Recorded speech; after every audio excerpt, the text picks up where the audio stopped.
आकाशवाणीचं हे अकोला केंद्र आहे. आता मी प्रसारित करीत आहोत शेतकरी बांधवांसाठीचा किसानवाणी कार्यक्रम.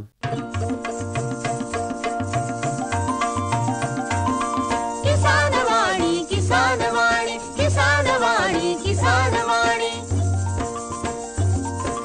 हिरव्या स्वप्नांची साध्यवाणी प्रगत योगाची वेधवाणी कृषी तंत्राची ही मंत्रवाणी किसानवाणी किसानवाणी किसानवाणी किसानवाणी सफल शेतीची भाष्यवाणी पेरन काढन सांगे वाणी शेती सुखाची आधारवाणी किसानवाणी किसानवाणी किसानवाणी किसानवाणी किसानवाणी किसानवाणी किसानवाणी किसानवाणी किसानवाणी किसानवाणी किसानवाणी किसानवाणी किसानवाणी किसानवाणी किसानवाणी किसानवाणी किसानवाणी किसानवाणी. भारत सरकारच्या कृषी आणि शेतकरी कल्याण मंत्रालयाच्या वतीनं प्रायोजित किसानवाणी कार्यक्रमात सादर करते सुरेश गोळे यांच्यासह मी प्रकाश नावकर आपलं मनपूर्वक स्वागत करतो. बंधूंनो, करायचे आपला कार्यक्रम सुरुवात नक्कीच करूया.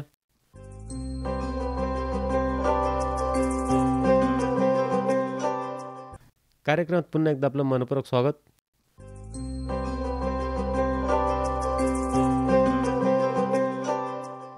अरे अरे अरे क्या कर रहा है? इधर इधर इधर हम बोल रहे हैं तेरे बीजू का. उतला बोल रहा है? पक्षियों से तो हम खेत को बचा लेते हैं, पर इन घातक रसायनों से कैसे बचाएं? मतलब? देख बेटा, तू जो ये अंधाधुंध रसायन मिलाता है ना, मिट्टी की सेहत बिगड़ने लगी है. और जब माटी ही कमजोर पड़ जाएगी तो उपज कैसे सेहतमंद होगी? अरे पहले ऐसा नहीं था.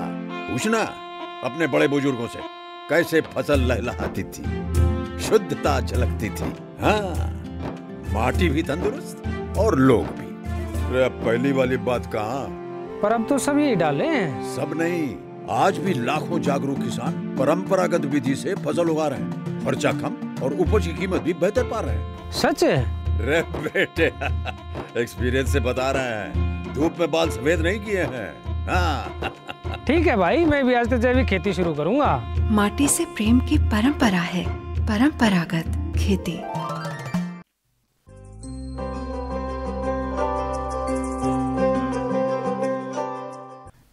शेतकरी बंधूंनो, कार्यक्रमात आता ऐकूया निर्यातक्षम केळी उत्पादनाचे अनुभव याविषयी स्वप्नील गजानन रावणकर, मुक्काम पोस्ट पिंपरी खुर्द, तालुका अकोट, जिल्हा अकोला यांची किशोर कुकडे यांनी घेतलेली मुलाखत.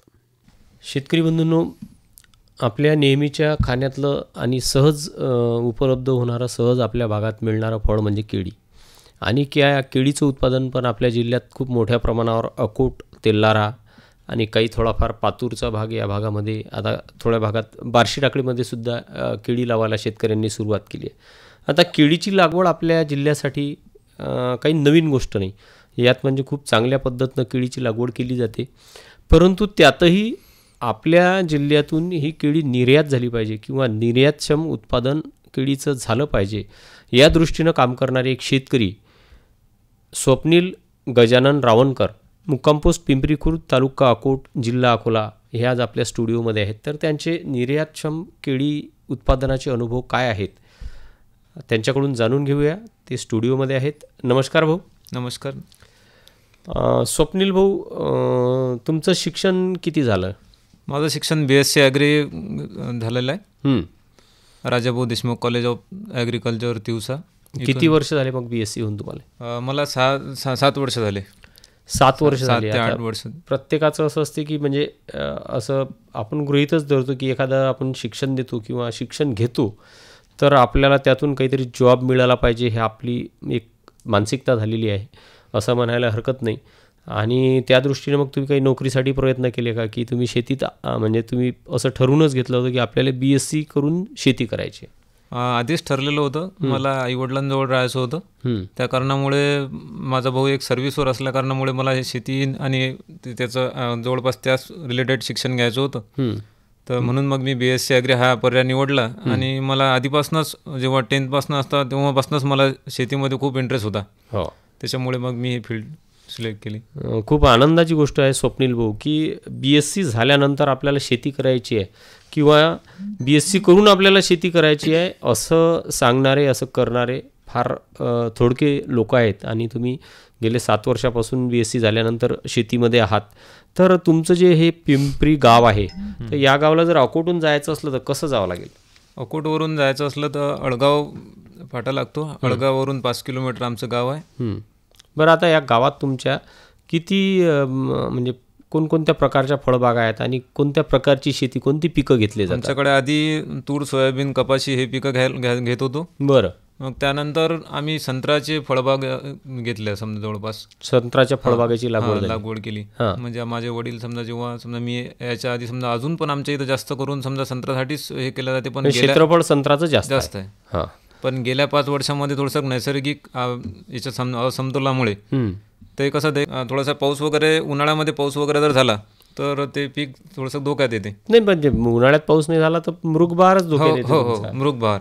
आंबिया वगैरे घेऊ शकतो. आंबिया घेऊ शकतो, पण तुमच्या इकडे आंबिया घेण्याचा कल कमी आहे. आणि विशेष म्हणजे आमच्याकडे तो जास्त वेळ टिकत नाही.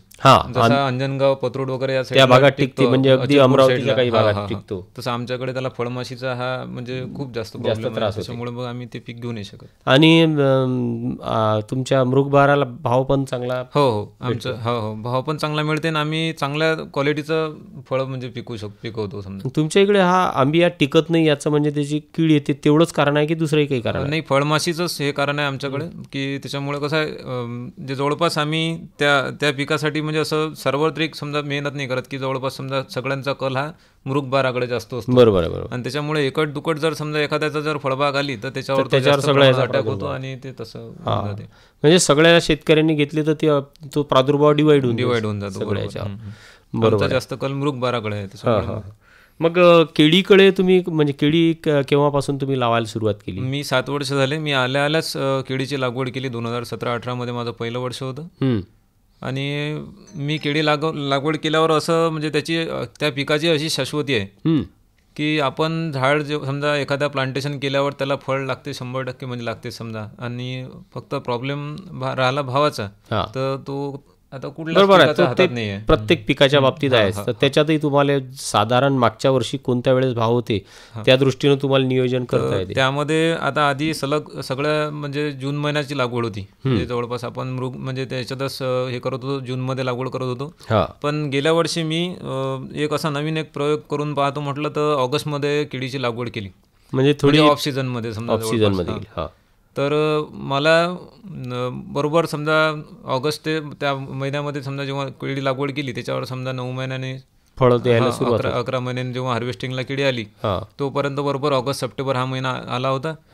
आणि जवळपास रक्षाबंधनला माझ्या 2 दिवस आधी असताना अशी रक्षाबंधनची कशी कटाई लागली आणि जवळपास त्यावेळेस भरपूर भाव होते. मला म्हणजे सुरुवातीलाच माझी मुहूर्ताची कटाई 1600 रुपयाने गेली. आणि जवळपास पूर्ण माल होईपर्यंत 41 दिवसात माझं बंच पूर्ण कापलं गेलं. मला सरते शेवटी 1800 रुपयापर्यंत भाव मिळाले. चांगले भाव मिळाले. चांगले भाव. आणि जूनमध्ये लागवड केली तर स्ट्रगल जास्त आहे. स्ट्रगल जास्त आहे आणि विशेष म्हणजे तो त्यावेळेस आंबा वगैरे येतो की नाही, त्याच्यामुळे मग केळीला भाव राहत नाही असं.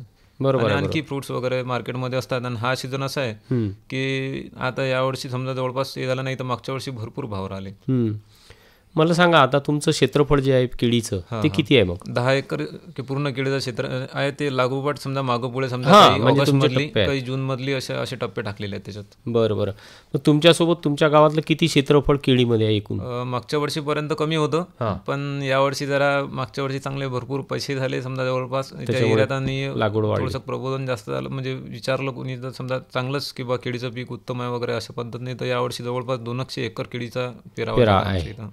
मला आता सांगा की तुम्ही जे रोपं बोलवता तर ते कोणत्या व्हरायटीचे बोलवता? मग आता मागच्या वर्षीचं माझं एक विट्रो बायोटेकचं होतं, हैदराबादला त्याची कंपनी आहे, हैदराबादवरून बोलावलं होतं. यावर्षी एक BK किसान म्हणून त्याचं रोप लावलेलं आहे मी. 7000 प्लांटेशन केलेलं आहे त्याचं. काय रोप पडते तुम्हाला ते? ते 18 रुपये रोप पडते.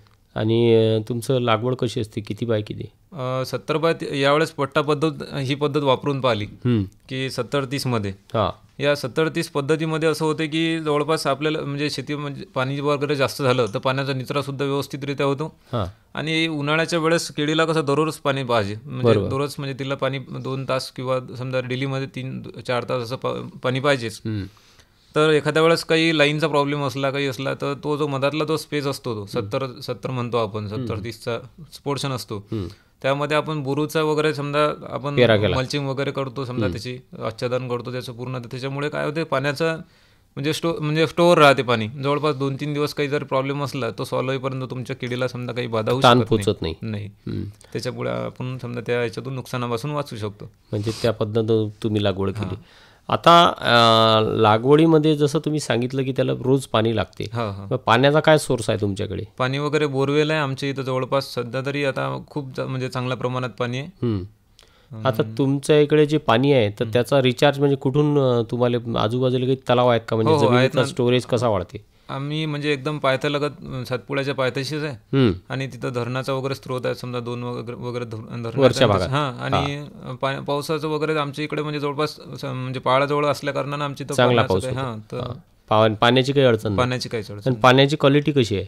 पाणी एकदम शुद्ध आहे, गोड पाणी आहे. त्याच्यामुळे काही पिकाला असं म्हणजे अडचण येते वाढीसाठी? नाही, काहीच. जमिनी खराब होत नाहीत? नाही, जमिनी पण खराब होत नाही, एकदम गोड पाणी आहे. आता तुमची 10 एकराची जी केळी आहे तर त्याच्यात किती एकराचे टप्पे केले तुम्ही? आता एक 5 एकराचा टप्पा केलेला आहे आणि आता करंट मध्ये समजा आता 3 एकराचा आहे आणि 2 एकर आणखी समजा जवळपास जानेवारीच्या लावायचा विचार आहे. केळीला साधारणतः 6 महिन्यात तिचे खताचे जवळजवळ सर्व हप्ते म्हणजे जे आपण खतं देतो ते दिले गेले पाहिजे. तर ते तुम्ही म्हणजे किती प्रमाणात देता तुम्ही?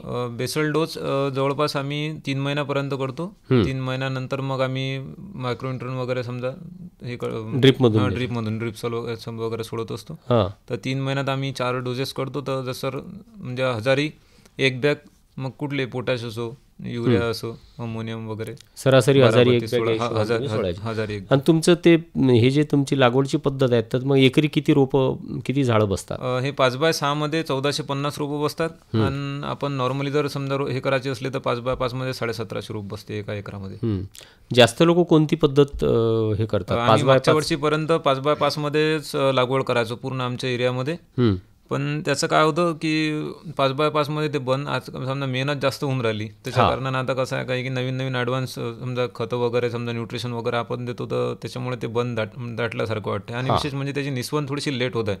5x6 मध्ये कशी हवा खेळती राहते आणि निस्वन लवकर होते आणि बाग लवकर खाली होते, पूर्ण एकाच वेळेस बाग हे होते.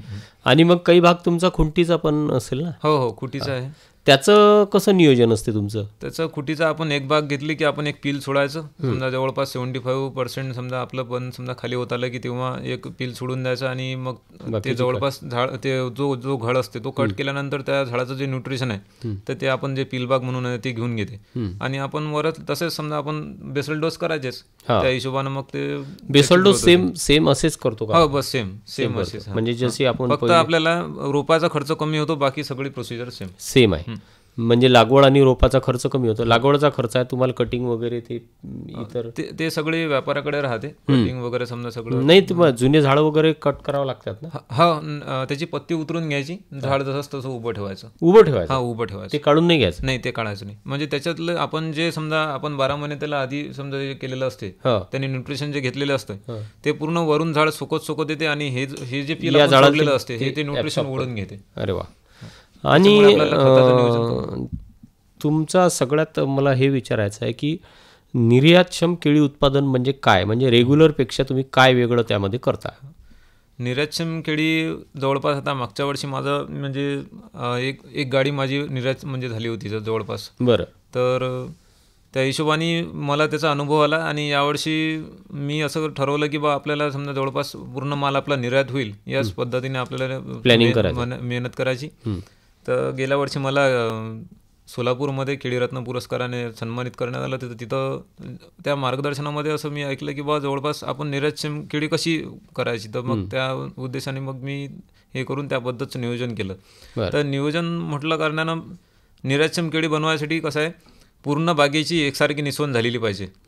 कारण की ते एका वेळेस त्यांचं 20 टनाचं म्हणा 10 टनाचं कंटेनर एका वेळेस भरलं म्हणजे तेवढा लॉट तयार झाला, तेवढा माल निघाला पाहिजे. बरोबर. कारण की त्यांचा जो सेटअप असतो 25 ते 26 लोकांचा सेटअप असतो, त्यांना ते एका शेतात लावायला वगैरे समजा मग ते कार्टिंगला त्यांना परवडत नाही. त्याच्यामुळे मग बागेची निस्वन एकसारखी व्हायला पाहिजे. आणि त्यांचं असं आहे की त्यांना 1400 ग्रॅमची फणी जे समजा राहते, समजा केळांची जी फणी आहे 1400 ग्रॅमची चालते. त्याच्या खाली 1400 ग्राम असलं समजा, 50 ग्राम जरी कमी असलं तर ती फणी ते घेत नाही, ते वेस्टेजमध्ये जाते. बरोबर. मग मी जवळपास फणे ठेवताना आपण कसं आहे, जवळपास आपल्या केळीच्या घडाला 13, 14, 18 फण्या, 20 फण्या सुद्धा लागू शकतात आपल्या मेहनतीनुसार. पण ते जास्त फण्या असल्या कारणाने काय होतं, वरवरचा घड हा बनून येतो आणि खालच्या ज्या फण्या त्याला न्यूट्रिशन पोचत नाही. त्याच्यामुळे मग ते आपण साधारणतः 8, 9, 10 फण्यापर्यंत आपण त्या फण्या ठेवायच्या आणि खालच्या फण्या कट करून कसं आहे तर झाड असं म्हणजे पूर्ण असं बनून येते. पहिलं केळ तर खालचं केळ म्हणजे एकदम सारखं येते. आणि माझा असा अनुभव आहे की आपण जरी आपण फण्या कट करत असतो, आपल्याला आज असं वाटते की बा आपल्या फण्या आपण नुकसान होऊन राहिलो, पण ते वेट त्याचं सारखंच भरते. माझा स्वतःचा अनुभव आहे की एक म्हणजे काही झाडं असे 1-2 लाईन असे ठेवून पाहिले बिना कट करायच्या, आणि जे 8 फण्या ठेवून सुद्धा तो सेम ॲव्हरेज येतो. 8 फणीचं वेट आणि तुमचं पूर्ण घडाचं वेट सारखं येते सारखं. आणि विशेष म्हणजे मग समजा नाही आपला एक्सपोर्ट झाला, आपण जेव्हा 13-14 फण्या ठेवतो त्या खालच्या फण्या बी मध्ये म्हणजे ए आणि बी असे ग्रेड काढलेले आहेत व्यापाऱ्यांनी, तर त्याला बी ला समजा आता जर आपल्याला 1500 रुपयाचा जर भाव असला एक नंबरच्या केळाला, तर तो 700 किंवा 600, 500 असे रुपये म्हणजे घेतात.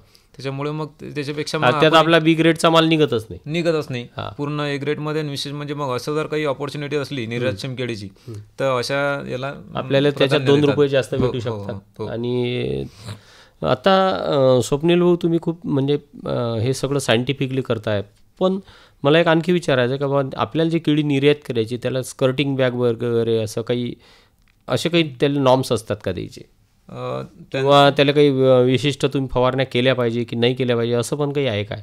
हो, त्यांचं जवळपास कसं आहे, त्यांना आपण आता जर पावसाळ्याची बाग घेता ऑगस्टमधली, आता हे पूर्ण पावसाळ्यामध्येच खाली होते, तर त्यामध्ये कसं आहे बागेची स्वच्छता ते स्कर्टिंग बॅगमध्ये म्हटलं तर आपण केलं तर ते चांगल्याच गोष्टी आहेत समजा आपण, कारण की आपल्या केळाला समजा जो डासाचा जो दंश असते तो होत नाही. आणि नाही समजा आता समजा यावर्षी नाही केलेलं मी, पण माझे रेग्युलरमध्ये पाऊस असो नसो समजा 3-4 दिवशी खाली जमीनवर आणि समजा जवळपास 12व्या दिवशी वर घडावर असे स्प्रे चालू असल्या कारणाने माझा माल समजा व्यवस्थित समजा फ्रेश राहतो. कशाचे स्प्रे करता तुम्ही त्याच्या? तर खाली स्प्रे करताना किनॉल पास वगैरे समजा 50 cc वाला वापरायचं, त्याच्यामुळे समजा गॅस पॉइझन असल्या कारणाने ते मच्छर वगैरे बनत राहत नाही. आणि वर आपण स्प्रे करायचं असलं तर वेगवेगळ्या आलटून पालटून बुरशीनाशक समजा नेटिव्ह म्हणा, तर अशा प्रकारचे आपण स्प्रे वगैरे समजा काढत राहायचे. आता स्वप्नील भाऊ, केळी घेत असताना साधारण तुमच्या भागात रास जी येते ते किती येते?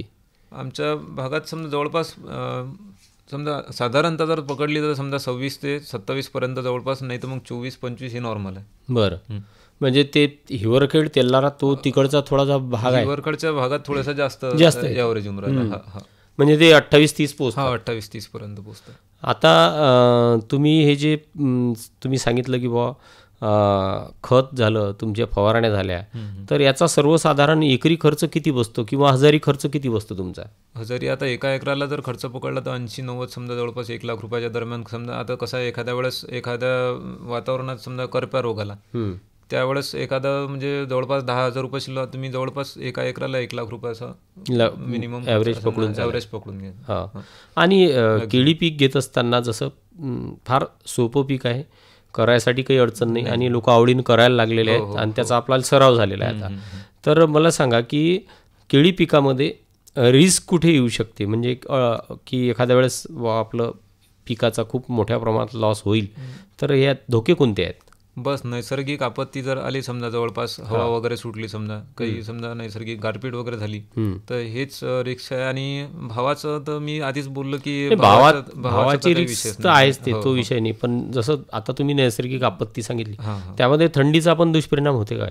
हा, चिलिंगचा प्रॉब्लेम होतो ना. होते, म्हणजे झाडाची पानं पिवळे पडतात. आणि विशेष म्हणजे जर त्यावेळेस त्या अवस्थेत जर समजा झाडाला घड असला तर त्याला असं म्हणजे चिलिंगचा प्रॉब्लेम म्हणजे अशी चोच झाल्यासारखं होते, म्हणजे ते समोरून टोकदार निमुळतो होऊन जाते, म्हणजे त्याचा शेप बदलतो. मार्केटमध्ये मार्केटमध्ये विकताना थोडासा प्रॉब्लेम येतो.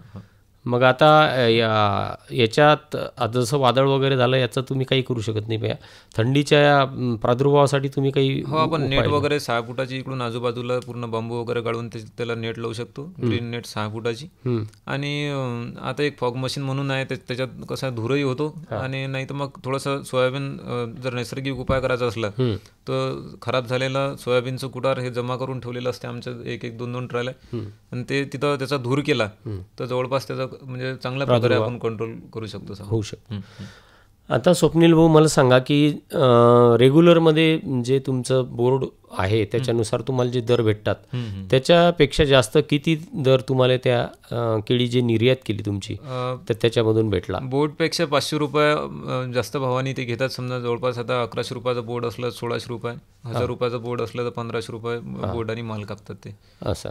आणि मग याच्यासोबत तुमचा त्यांच्यासोबत कॉन्टॅक्ट कसा होतो? तुम्ही काही जसं ग्रेपनेट आहे म्हणजे जे माल निर्यात होतो तर त्याची तुम्हाला नेटवर जर तुम्ही रजिस्टर केलं तर मग ते पण शोधत येऊ शकतात. समजा ग्रेपनेटवर तुम्ही टाकलं की मला निर्यातक्षम ग्रेप्स करायचे आहेत, तसंच बनाना नेटवर तुम्ही हे करता का त्याची?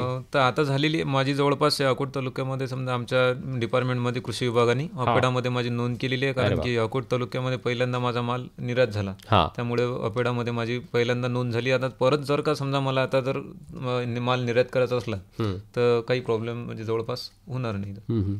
आणि मग आता तुम्ही बनाना नेटमध्ये जर रजिस्टर झाला तर डिपार्टमेंटकडून तुम्हाला काही सूचना भेटतात का की तुम्ही कसं केलं पाहिजे, काय केलं पाहिजे? डिपार्टमेंटकडून समजा जवळपास त्यांना त्यांची जर रिक्वायरमेंट असली तर आधी समजा जवळपास आपल्याला ते सूचना देतील.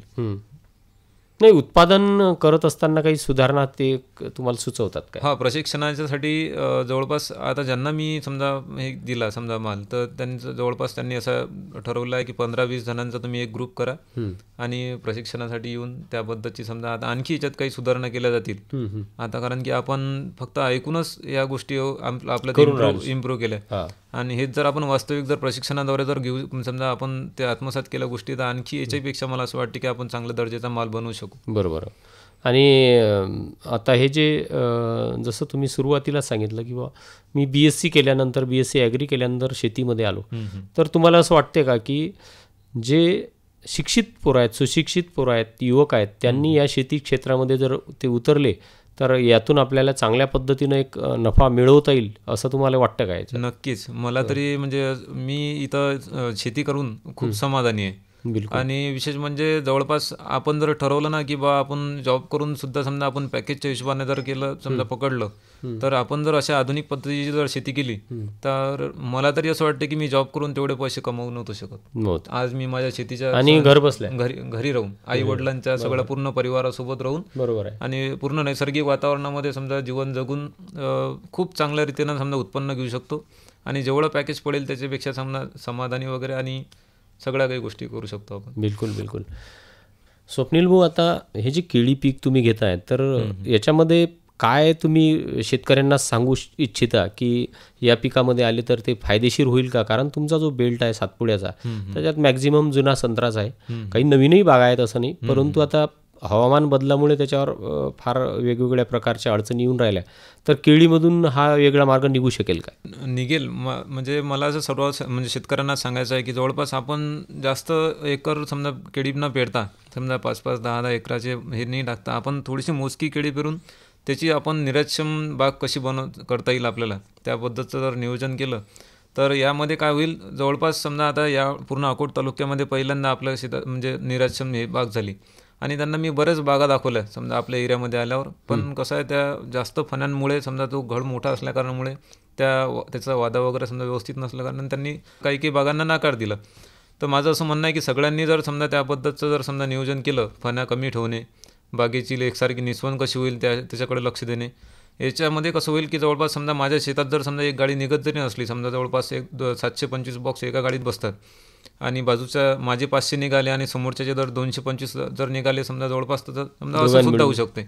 पण यासाठी काय होईल, एकात्मिक शेती जवळपास सगळ्यांना एकसारखा मेहनत करून आणि विशेष म्हणजे फण्यांची संख्या व्यवस्थित ठेवणे आणि बाग एकसारखी निसवेल असा प्रयत्न केला तर आपल्या एरियामध्ये ते म्हणजे येतील, म्हणजे त्यांचा आणखी व्यापारी हेच व्यापारी आणखी व्यापारी येतील आणि आपण त्याबद्दलची तर मेहनत करतोच पण आणखी त्याच्यात थोडंसं सुधारणा करून आपला माल हा सगळ्यांचाच माल एक्सपोर्ट होईल याचा आपण प्रयत्न करू.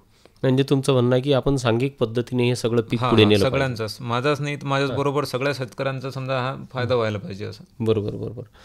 तर स्वप्नील भाऊ, तुम्ही आज आमच्या स्टुडिओमध्ये आलात आणि तुमचे खूप छान अनुभव, आणि खरं तर तुमचं अभिनंदन.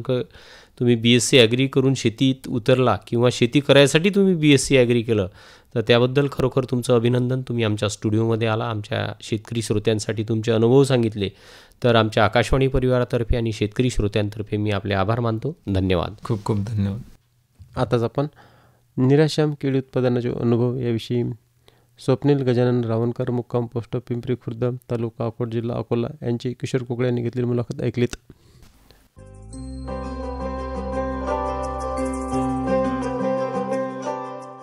डॉक्टर पंजाबराव देशमुख कृषी विद्यापीठ अकोला यांच्या हवामानशास्त्राकडून प्राप्त आजचं हवामान ऐकूया. कमाल तापमान 30.4 अंश सेल्सिअस तर किमान तापमान 22.8 अंश सेल्सिअस. प्रकाश सूर्यप्रकाश 0.0 तास. हवेचा वेग 2.5 किलोमीटर प्रति तास. बाष्पीभवनाचा वेग सकाळी 93% तर दुपारी 78% एवढा नोंदवण्यात आला. बाष्पीभवनाचा वेग 2.7 मिलीमीटर आणि कालचा पाऊस 24.0 मिलीमीटर आणि आतापर्यंतचा एकूण पाऊस 469.7 मिलीमीटर एवढा नोंदवण्यात आला. आताच आपण डॉक्टर पंजाबराव देशमुख कृषी विद्यापीठ अकोला यांच्या हवामानशास्त्राकडून प्राप्त आजचा हवामान वृत्त ऐकलात.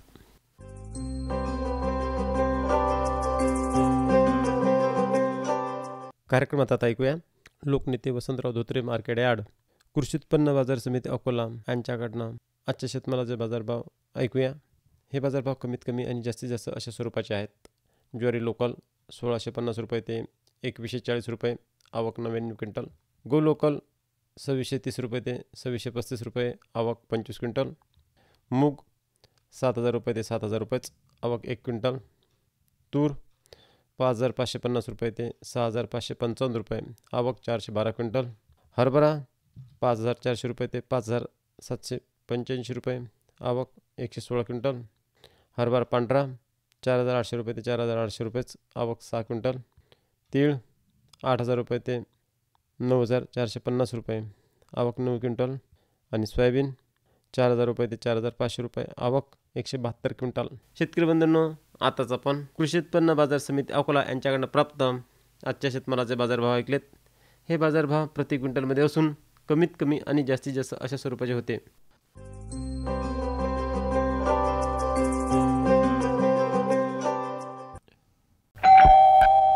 सर्वोत्कृष्ट शेतकऱ्याचा पुरस्कार मिळाला आहे हरीला. हरी आता आपल्या सर्वांना सांगतील आपल्या यशाचं रहस्य. माझ्या शेतकरी बंधू आणि भगिनींनो, आपणही आपल्या शेतात चांगलं पीक घेऊ शकता. ते कसं? बस जेव्हा काही समस्या असेल तेव्हा लगेच लावा हा नंबर 1800-180-1551. हा कोणाचा नंबर आहे भाऊ? शेतकरी कॉल सेंटरचा, जिथे तज्ञ आपल्याला शेतीच्या समस्येवर तोडगा सांगतील लगेच. अहो भाऊ, तज्ञ सारा वेळ थोडाच मिळणार आहे. नक्की मिळेल हो भाऊ. वर्षाचे 365 दिवस मिळेल, ते देखील सकाळी 6 ते रात्री 10 वाजेपर्यंत. पण भाऊ, जास्त वेळ बोलू तर पैसे खूप लागतील. अजिबात पैसे नाहीत. मोबाईलनं किंवा दुसऱ्या फोननं शेतकरी कॉल सेंटरला मोफत कॉल करा. सल्ल्याचेही पैसे नाहीत. खरं 16 आणि खरं. शेतकरी बंधूंनो, शेतीच्या समस्यांवर आपल्या भाषेत लगेच उपाय मिळवण्यासाठी भारतात कोणत्याही फोननं राष्ट्रीय हेल्पलाईन नंबर 1800-180-1551 वर मोफत संपर्क साधा. शेतकऱ्यांचा मित्र शेतकरी कॉल सेंटर. बंधूंनो, याबरोबरच आजच्या आपल्या कार्यक्रमाची सुद्धा वेळ संपली आहे. तेव्हा प्रकाश नावकारला द्या रजा. नमस्कार. आताच आपण भारत सरकारच्या कृषी आणि शेतकरी कल्याण मंत्रालयाच्या वतीने प्रायोजित किसानवाणी कार्यक्रम ऐकला. तर सादर करते ते सूरज घोळे.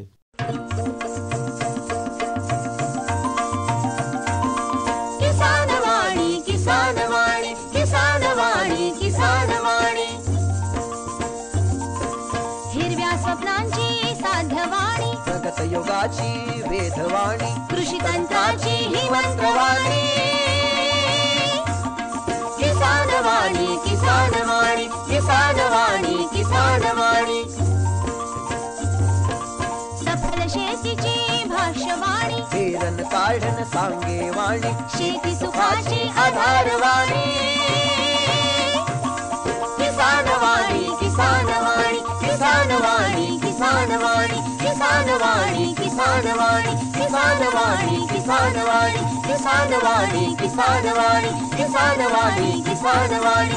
किसानवाणी किसानवाणी किसानवाणी किसानवाणी किसानवाणी किसानवाणी.